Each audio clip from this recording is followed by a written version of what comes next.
Fortune magazine claims that CEOs are getting rather tired of President Donald Trump's economic policies. Oh, really?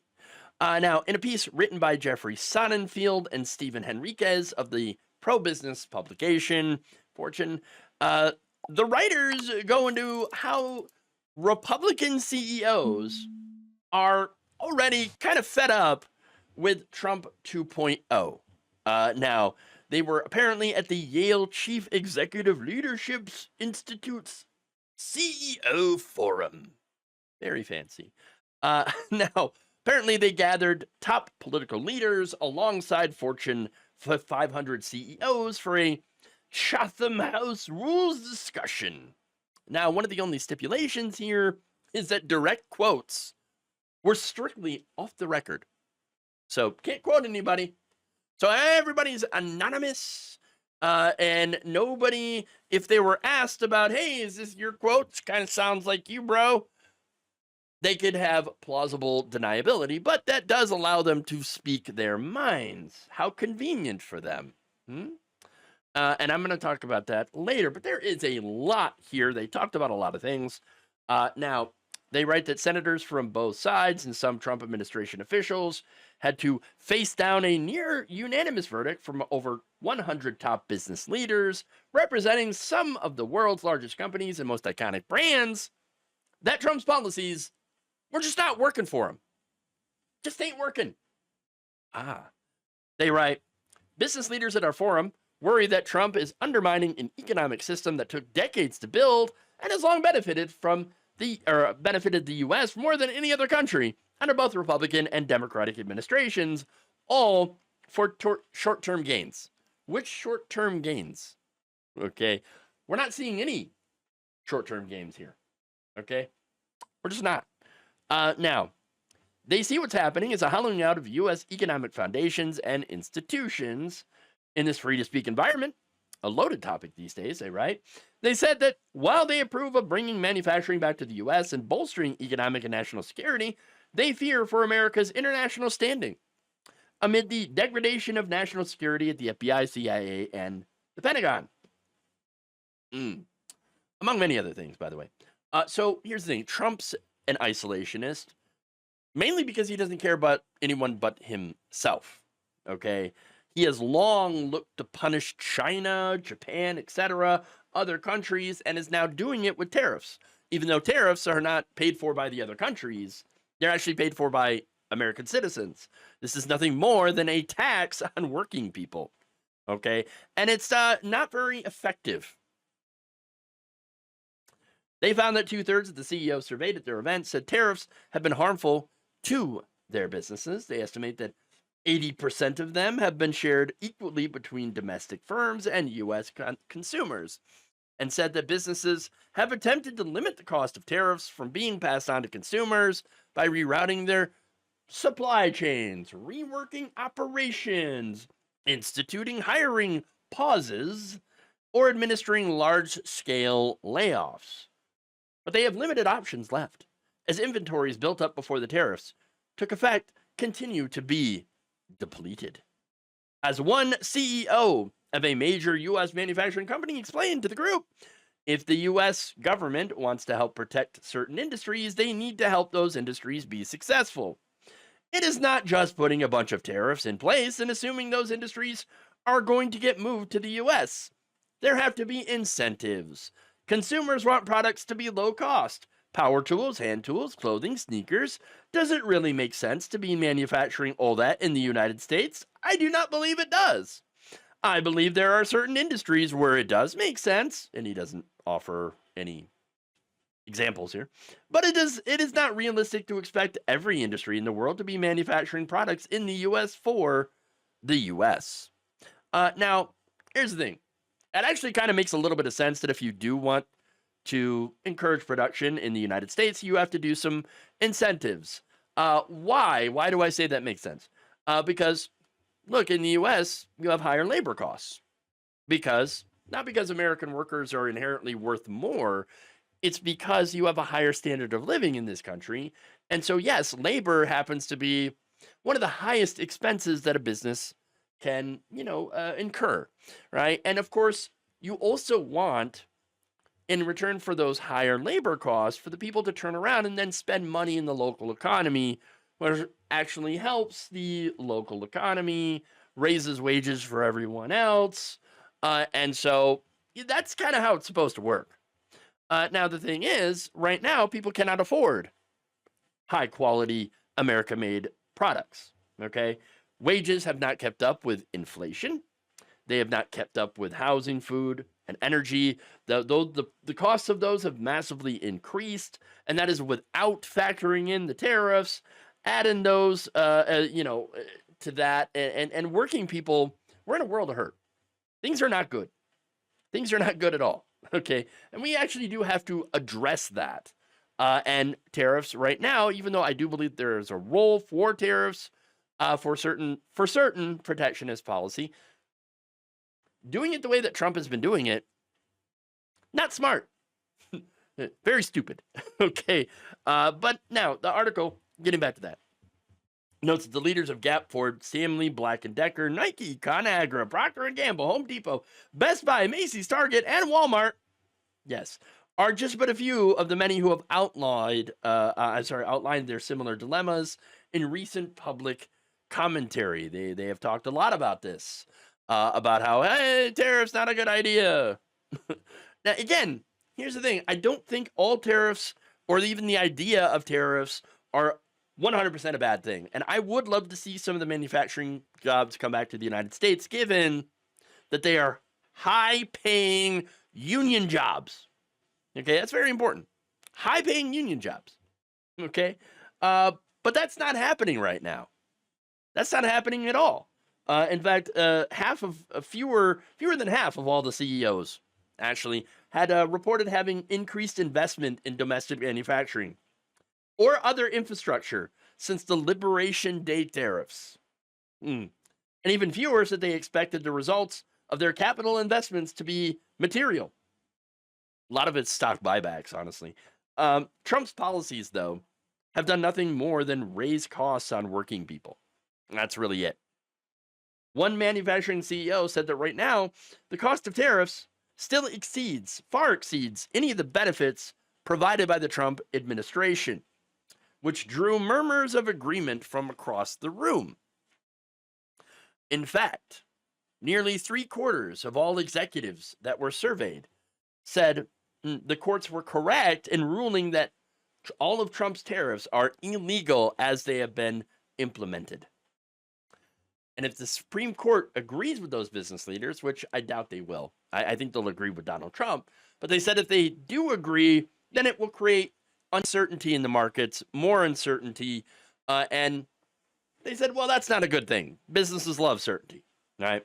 Now, there's another leader in the manufacturing sector who said this, quote, manufacturing has always been a big advantage for America, so I think bringing back manufacturing is important.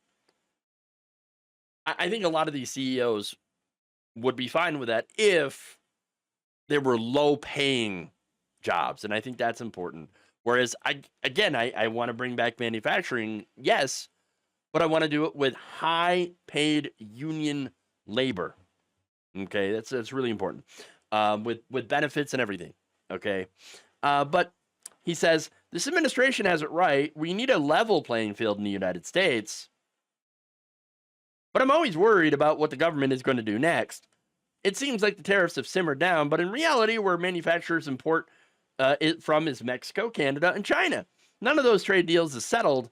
So if you want to make a change in your business, you recognize tariffs are going to change in 90 days or 120 days. And I don't want to look like a fool. So I'm going to hold back. Okay. And there it is. They're basically saying no investments, no growing the workforce. In fact, a lot of businesses are likely going to keep firing people or laying them off. This is why the most recent jobs reports have been an absolute disaster, and they're not going to get any better. Not anytime soon. But what about the interest rates? The interest rates were cut, right? Well, that's not going to really do a whole lot, okay? See, on pressuring the Federal Reserve, because this is a result of Trump pressuring Jerome Powell to cut those interest rates by 1/4 of a point. In fact, more than three-quarters of these CEOs say that Trump is not acting in America's best interest by doing what he did to pressure the Federal Reserve. Well, the majority said that they believe the president has done lasting damage to the independence of the Fed, and over 60% said that they felt his recent actions of politicization are to blame. Quote, if you look at all the things that the president and this administration are doing, said one banking CEO, all of them are in service of keeping the U.S. dollar as the world's reserve currency. The only thing that I have not been able to square with this administration is the attack on the Fed's independence. That is such a critical part of making sure the U.S. dollar remains the world's reserve currency, because people trust the Fed's independence is the one area that is outside the presidential influence. Well, apparently it is not. And that might be one of the reasons, by the way, that the dollar has actually slid in value since Trump took over. Yeah. But that's the thing, though. Authoritarians want complete control. For Donald Trump, I just think he wanted better loan terms on his debt. And that comes with lower interest rates. Trump's got a lot of debt. He had a lot of debt going into the election, a lot of loans. And so, yeah, that lower interest rate actually personally helps him. That's why he's really been pushing that. But again, authoritarians want control, even for selfish reasons. Okay. Now, one of the problems with lower rates, even though yes, it can help stimulate the economy, but a side effect is higher inflation, which is already really bad. And it's getting worse, that inflation is. That said, these leaders took the time to gush about capitalism. Oh my God, capitalism. The greatest thing ever. They criticized Trump for doing things what they considered to be socialist or communist, right? Now, they cite the revenue sharing agreement with NVIDIA and AMD and their China source revenues, as well as the Nippon Steel takeover of U.S. Steel. That's not necessarily socialism. What socialism is the democratization of the workplace. It is workers owning the means of production. That doesn't mean government ownership, okay? And so, what Trump is doing kind of sounds a bit like the beginnings of a merging of corporation and state, okay? Which, again, it's kind of what we call fascism. Look, Mussolini had described fascism as, quote, everything in the state, nothing against the state, nothing outside the state.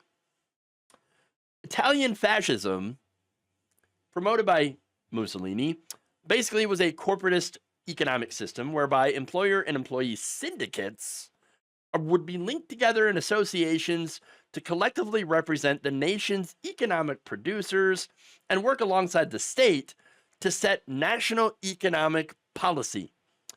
Mussolini, one of his ideas was to divide the country into 22 separate corporations, which would send representatives to parliament from each of these different industries. You know what that is? You know what that sounds like to me? It sounds like aspects of the Dark Enlightenment promoted by people like Curtis Yarvin and Peter Thiel. So remember, one of the goals of the Dark Enlightenment is to get rid of democracy. It's incompatible with what we're doing here, okay? And to appoint a CEO to run the country as president, right? And to split the country into districts run by corporations that would compete with each other for citizenry. That's it. So the comparisons to this administration with Nazi Germany don't quite as fit as well as the comparisons to fascist Italy do. All right.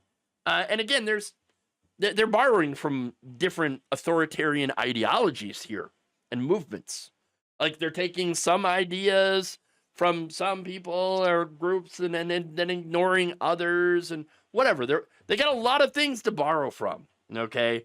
Like, for example, they don't like the wages being set by the government. Okay. I mean, look, Trump has argued against the minimum wage existing. Okay. And that's really it. And not only that, but they're trying to restrict the rights of labor. They're going after public sector labor unions. shutting down their ability for federal workers to strike, and from then on, probably going after private sector unions. So, I mean, dark enlightenment, that's really following that entire playbook, which again, Peter Thiel, Mark Andreessen, huge Trump backers. Okay. Now, that said, at the end of the day, getting back to this forum of CEOs, the writers of this article come to conclude that already the business community has a, quote, clear desire to return to a respect for the balance of powers in government, to reinforce international allies, like, for example, Ukraine, a respect for the balance, to fortify independent objective expertise of economists, and scientists, to encourage freedom of voice, whatever that means, to stop bullying countries, cities, and companies into resentful, uneconomical compromises. Here's the thing, though. We ain't going back to that. No, we're already too far along this unfortunate road to really go back to what they would consider to be normal. Okay? And look, we warned you that this was going to happen. We warned you about Project 2025, about the dark enlightenment. We told you that this is what they planned on doing. We knew from Trump's first term that he would do stuff like this. Now, he had tried to do a lot of this stuff during his first term, but he was stopped by the adults in the room. There ain't no more adults in the room now. No, there's no one left to stop him. He is completely unrestrained, even by the Supreme Court. And you know what, the Supreme Court, especially the Supreme Court, because they're the ones that are enabling him, giving him immunity.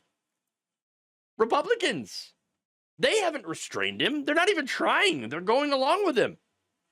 And as much as this community is complaining in secret, publicly, they're still 100% with him and his movement. And that's because the business community will always support the far right. Why? Because of tax cuts and deregulation, of course.